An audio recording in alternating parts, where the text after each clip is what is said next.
আমরা কম বেশি প্রত্যেকেই সয়াবিন খেতে কিন্তু ভীষণ ভালোবাসি। রান্নাটা দেখতে যেমন সুন্দর হয়েছে, খেতেও কিন্তু দুর্দান্ত হয়েছে। তো আমি নিজস্ব স্টাইলে আজকে বানালাম সয়াবিনের দো পেঁয়াজা। তো বাড়িতে যদি মাছ মাংস না থাকে, তো এইভাবে সয়াবিনের দো পেঁয়াজা বানালে মাছ মাংসকে কিন্তু হার মানাবে। তো আমি নিজস্ব স্টাইলে নিজের মতো করে আজকে আমি সয়াবিনের দো পেঁয়াজা বানালাম। তো দেখো কালারটাও যেমন সুন্দর হয়েছে, খেতেও কিন্তু দুর্দান্ত হয়েছে। তো অবশ্যই এইভাবে বাড়িতে তোমরা যদি এইভাবে সয়াবিনের দো পেঁয়াজা বানাও, কিন্তু তোমরা কিন্তু কেউ বুঝতেই পারবে না যে এটা মাছ মাংস না কি। মাছ মাংস থেকেও কিন্তু এটা দুর্দান্ত হয় খেতে। তো আমার নিজস্ব স্টাইলে আমি বানালাম, আজকে বানাবো সয়াবিনের দো পেঁয়াজা। তো বন্ধুরা সাথে থাকো আর দেখতে থাকো আমি কিভাবে রেসিপিটি বানাই। তো চলো রেসিপিটি শুরু করা যাক। তো চলে এসেছি, দেখো আজকে আমি বানাবো হচ্ছে সয়াবিনের দো পেঁয়াজা। তো সয়াবিন দো পেঁয়াজা বানানোর জন্য এখানে কি কি নিয়েছি দেখে নাও তোমরা। এখানে আছে দেখো সয়াবিন, আমি বড় এক প্যাকেটের বড় বড় সয়াবিন, এইরকম বড় বড় সয়াবিন আমি ভিজিয়ে নিয়েছিলাম। সয়াবিন ভিজিয়ে নিয়েছি। এখানে বড় বড় দুটো আলু টুকরো করে কেটে নিয়েছি, এইরকম সাইজের টুকরো। দেখো এইরকম সাইজের টুকরো করে নিয়েছি। আলুগুলো ধোয়া আছে আগের থেকে। আর দেখো এদিকে নিয়েছি আমি ক্যাপসিকাম একটা নিয়েছি। এখানে আছে পেঁয়াজ কুচি, একটা বড় সাইজের পেঁয়াজ কুচি করে নিয়েছি। এখানে একটা বড় সাইজের টমেটো কুচি নিয়েছি। এখানে এসে পেঁয়াজের খোলাগুলো না এইভাবে ছাড়িয়ে নিয়েছি। এখানে আমি দুটো পেঁয়াজের খোলা ছাড়িয়ে নিয়েছি। আর এখানে ধনেপাতা কুচি একদম ধোয়াটা পরিষ্কার করা আছে। আর এদিকে নিয়েছি দেখো বন্ধুরা, এটা হচ্ছে আদা রসুনের পেস্ট। এখানে ফোড়নের জন্য নিয়েছি গোটা গরম মশলা, লং, এলাচ, দারচিনি। এখানে আছে দুটো শুকনো লঙ্কা, আর এখানে আছে তেজপাতা। তো চলো রেসিপিটি শুরু করা যাক। তো আমি Lopamudra, welcome back to my channel Lopamudra শখের ঘরে। সকল বন্ধুদের জানাই স্বাগত। তো আজকে আমি সয়াবিনের দো পেঁয়াজা রেসিপিটি তোমাদের সাথে শেয়ার করছি। তো চলো বন্ধুরা শুরু করা যাক। আমি কিভাবে সয়াবিনের দো পেঁয়াজা রান্না করছি সেটাই আজকে আমি তোমাদের সাথে শেয়ার করব। তো চলো দেখা যাক। এই দেখো বন্ধুরা, কড়াইতে বসিয়ে দিয়েছি, এদিকে কড়াইটা গরম হোক। তো ততক্ষণ আমি কি করছি তোমরা দেখতে পাবে। তো সাথে থাকো, দেখতে থাকো। তো চলো রেসিপিটি শুরু করা যাক। বোল নিয়ে নিয়েছি, এই বোলের মধ্যে আমি সয়াবিনটা দিয়ে দিচ্ছি। সয়াবিনগুলো সব দিয়ে দিলাম। তার সাথে আমি দিয়ে দিচ্ছি নুন 1 চামচ দিয়ে দিলাম, ছোটো চামচের। দিয়ে দিলাম অল্প একটু হলুদ গুঁড়ো। আর দিয়ে দিচ্ছি দেখো লাল লঙ্কার গুঁড়ো। আর দেবো গোলমরিচের গুঁড়ো।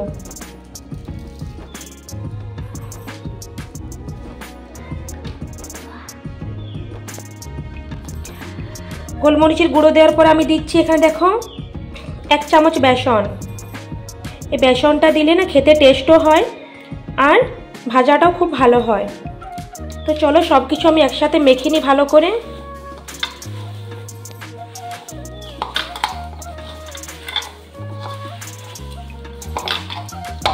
তো সয়াবিনটা আমি খুব ভালোভাবে মেখে নিচ্ছি সমস্ত কিছু মশলা দিয়ে। দেখতেই পেলে তোমরা, এটা ভালো করে মাখিয়ে নিই।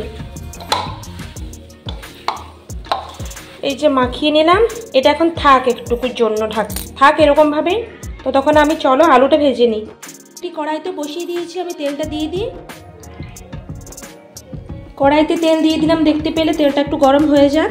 তারপর আমি এই টুকরো করা যে আলুগুলো রেখেছি না, এই আলুগুলো আমি ভেজে নেব। তেল গরম হয়ে গেছে, আমি আলুগুলো দিয়ে দিচ্ছি।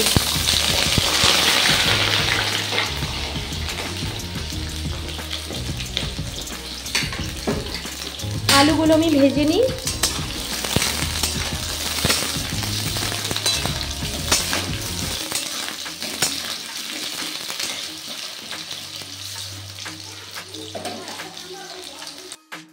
তো আলুটার মধ্যে একটু হলুদ গুঁড়ো দিয়ে দিলাম, আর দিয়ে দিচ্ছি নুন আর হলুদ দিয়ে আমি আলুটা একটু ভেজে নিই।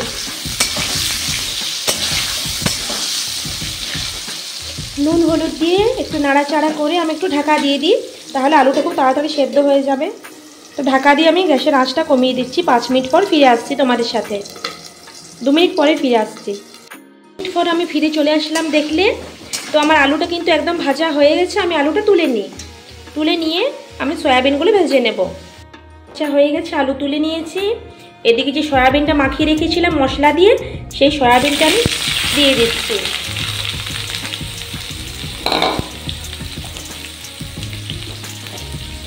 এইভাবে মশলা মাখিয়ে বেসন দিয়ে গোলমরিচ গুঁড়ো দিয়ে ভাজলে না সোয়াবিনটা খেতেও টেস্ট হয়, ভাজাটাও কিন্তু ভীষণ ভালো হয়।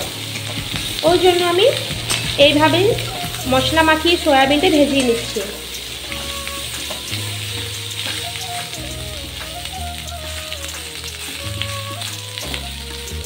তো চলো সয়াবিনটা ভাজা হোক।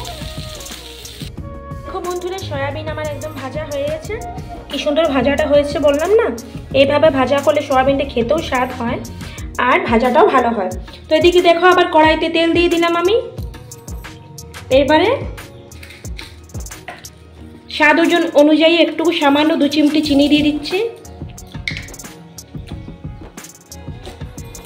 আর দেব 2টো শুকনো লঙ্কা ফোড়নে।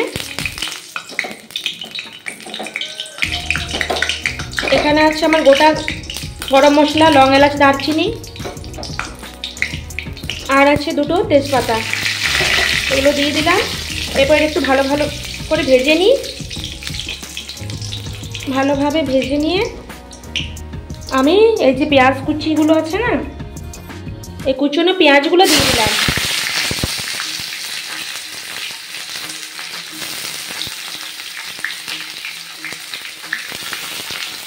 পেঁয়াজ কুচিটা দিয়ে আমি ভালোভাবে নেড়ে চেড়ে এটা ভেজে নিই। পেঁয়াজটা একটু লাল লাল করে ভেজে নেব।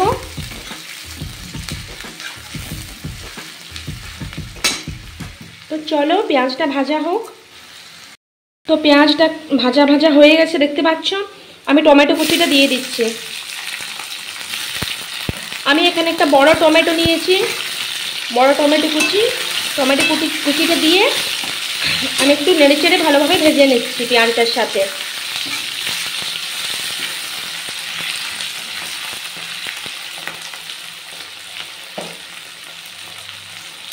এটা একটু ভাজা হোক। ভাজা হয়ে যাওয়ার পর আমি এখানে যে দেখো আদা রসুনের পেস্টটা দিয়ে দেবো। আদা রসুনের পেস্টটা দিয়ে আবারও ভালোভাবে নেড়ে চেড়ে এটা মশলাটা আমি ভেজে নিচ্ছি।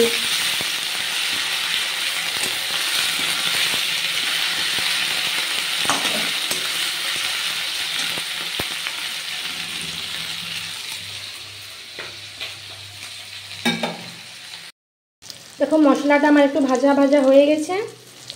এর মধ্যে আমি দিয়ে দিচ্ছি 1 চামচ হলুদ গুঁড়ো, 1 চামচ জিরের গুঁড়ো। তোমরা জিরে বাটাও দিতে পারো, আমার সময় থাকেনি সেরকম, তাই আমি জিরে আর বাটা দিলাম না, গুঁড়োই দিলাম।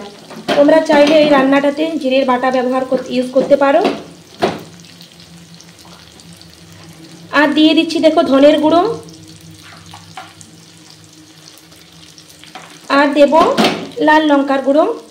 কালারের জন্য লাল লঙ্কার গুঁড়ো দিয়ে দিলাম। এরপর আমি সমস্ত মশলাটাকে খুব ভালোভাবে কষিয়ে নিচ্ছি। দেখো বন্ধুরা, সমস্ত মশলাটা আমি কষিয়ে নিচ্ছি। এরপর আমি পরিমাণ মতো নুন দিয়ে দেব। পরিমাণ মতো নুন দিয়ে দিচ্ছি। নুন তো একটু ভাজার সময় দিয়েছিলাম, আর এখন একটু দিয়ে দিলাম। তো নুনটা দিয়ে আবারও খুব ভালোভাবে নেড়ে চেড়ে মশলাটা আমি কষিয়ে নিচ্ছি। অল্প একটু জল দেব, সামান্য মশলাটায় অল্প জল দিলাম। জল দিয়ে ভালো করে মশলাটা আমি কষিয়ে নেব।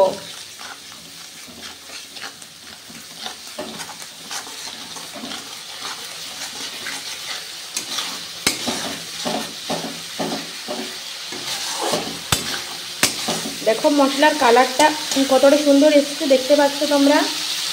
কালারটা কি দারুণ এসছে। এই দো পেঁয়াজ আর সয়াবিনের তো অনেক রকম রেসিপি করা যায়। দো পেঁয়াজ হবে তোমরা ভাত, রুটি, পরোটা সব কিছুর সাথে খেতে পারো, সব কিছুর সাথে ভালো লাগবে। এইভাবে রান্না করলে কিন্তু মাছ মাংসকে হার মানাবে। তো যারা মাছ মাংস বেশি খেতে পছন্দ করো না, তারা এইভাবে সয়াবিন দো পেঁয়াজ রান্না করতেই পারো অবশ্যই।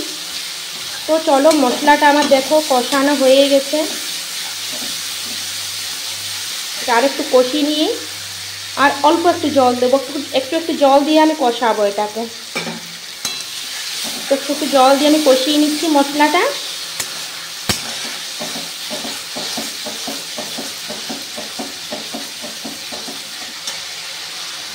এরপর আমি ভেজে রাখা সয়াবিন আর আলুটা দিয়ে দিলাম। সয়াবিন আলুটা দিয়ে আমি খুব ভালোভাবে মশলাটার সাথে মিশিয়ে নিচ্ছি।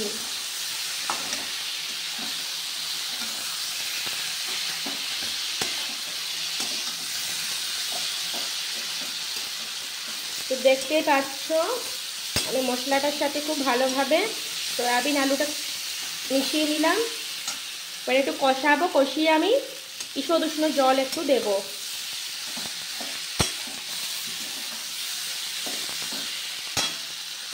দিয়ে দিচ্ছি একটু ঈষৎ উষ্ণ জল।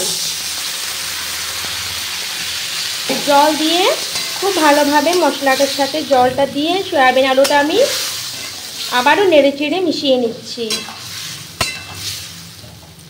যেহেতু আলুটা আমি ভেজে নিয়েছি, আলুটা সেদ্ধ হয়েই গেছে তখনই, আর একটু সামান্য জল দিয়ে দেব। জল দিয়ে একটু ফুটে যাক। এরপর আমি দিয়ে দিচ্ছি ক্যাপসিকাম। ক্যাপসিকাম দিয়ে দিলাম, আর দিয়ে দেবো যে ছাড়ানো পেঁয়াজ ছিল না, পেঁয়াজের খোলাগুলো, এই পেঁয়াজগুলো আমি দিয়ে দিচ্ছি সব।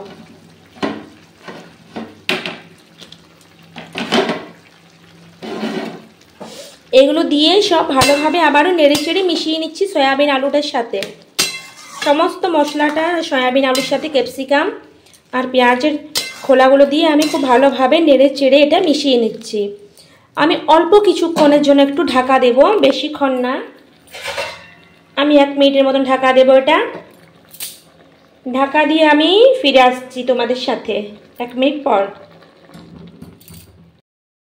তো আমি 2 মিনিট পর চলে এলাম, ঢাকনাটা খুলে নিলাম। দেখতে পাচ্ছ রান্নাটা কিন্তু একদম আমার হয়ে এসছে। তো এরপর আমি দিয়ে দিচ্ছি দেখো ধনেপাতা কুচি। ধনেপাতা কুচি দিয়ে দিলাম। আর যেহেতু গোটা গরম মশলা দিয়েছিলাম, আর গরম মশলাটা আমি ইউজ করছি না। তো রান্নাটা কিন্তু আমার একদম হয়ে এসছে, দেখতেই পাচ্ছ। ধনেপাতাটা দিয়ে একটু নেড়ে চেড়ে আমি নামিয়ে নেব।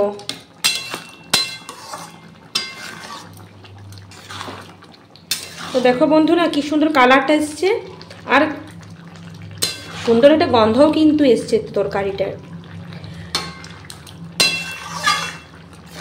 খেতে যা সুন্দর না, দুর্দান্ত স্বাদের হয় এই সোয়াবিনের দো পেঁয়াজা। তোমরা অবশ্যই বাড়িতে এইভাবে একবার বানাবে, সবাই কিন্তু আঙ্গুল চেটে খাবে। ভাত, রুটি, পরোটা সব কিছুর সাথে এটা দুর্দান্ত যায়। তো চলো এটা আমি এবার নামিয়ে নিই। রান্নাটা আমার একদম কমপ্লিট হয়ে গেছে, আমি নামিয়ে নিচ্ছি। তো দেখতেই পাচ্ছ বন্ধুরা আমার রান্নাটা কিন্তু একদম কমপ্লিট। সয়াবিনের দো পেঁয়াজা একদম হয়ে গেছে রান্নাটা, দেখতেই পাচ্ছ। তো চলো এটা একটা এটা কড়াই থেকে একটা বলে ঢেলে নিই, একটা পাত্রের মধ্যে আমি ঢেলে নিই। এটা বেশি ঝোল করিনি, একটু গামাখা করেছি, দেখতেই পাচ্ছ। তো দেখো আমি সয়াবিনের দো পেঁয়াজাটা নামিয়ে নিচ্ছি একটা সার্ভিং বোলের মধ্যে। তো দেখো কীরকম সুন্দর কালারটা হয়েছে, দেখতে পাচ্ছ। গন্ধটা খুব সুন্দর এসছে, আর খেতে তো বন্ধুরা বলার নয়, এতটাই টেস্টি হয়েছিল যে তোমাদের আমি কি বলবো। দুর্দান্ত স্বাদ হয়েছিল। একবার বানিয়ে খেয়ে দেখো না, বানিয়ে খেলে বুঝতে পারবে না যে এটা কতটা স্বাদ হয়। এটা তোমরা ভাত, রুটি, পরোটা যে কোনো কিছুর সাথেই খেতে কিন্তু দুর্দান্ত লাগবে। অবশ্যই একবার বাড়িতে বানাবে, বড় থেকে ছোট সবাই কিন্তু এটা আঙুল চেটে একদম খাবে। দারুণ হয়েছিল, সত্যি অসাধারণ হয়েছিল এই রেসিপিটি। তো বন্ধুরা আজকে আমার এই সয়াবিনের দো পেঁয়াজা রেসিপিটি তোমাদের কীরকম লাগলো অবশ্যই আমাকে কমেন্ট করে জানাবে। আর যদি ভালো লেগে থাকে তাহলে লাইক, শেয়ার, কমেন্ট করতে ভুলো না। আর যদি বেশি ভালো লেগে থাকে তাহলে আমার চ্যানেলটি নতুন বন্ধুরা যারা আসছে চ্যানেলটি সাবস্ক্রাইব থেকে পাশে থাকার অনুরোধ রইল। আর পাশে থাকা বেল আইকনটি অবশ্যই প্রেস করো, না হলে নিত্য নতুন ভিডিও তোমাদের কাছে পৌঁছাবে না। তো নতুন বন্ধুদের জানাই অনেক অনেক স্বাগত, আর পুরনো বন্ধুদের জানাই অনেক অনেক ভালোবাসা ও ধন্যবাদ। তো আজকের ভিডিওটি আমি এখানে শেষ করছি। সবাই ভালো থেকো, সুস্থ থেকো, টাটা।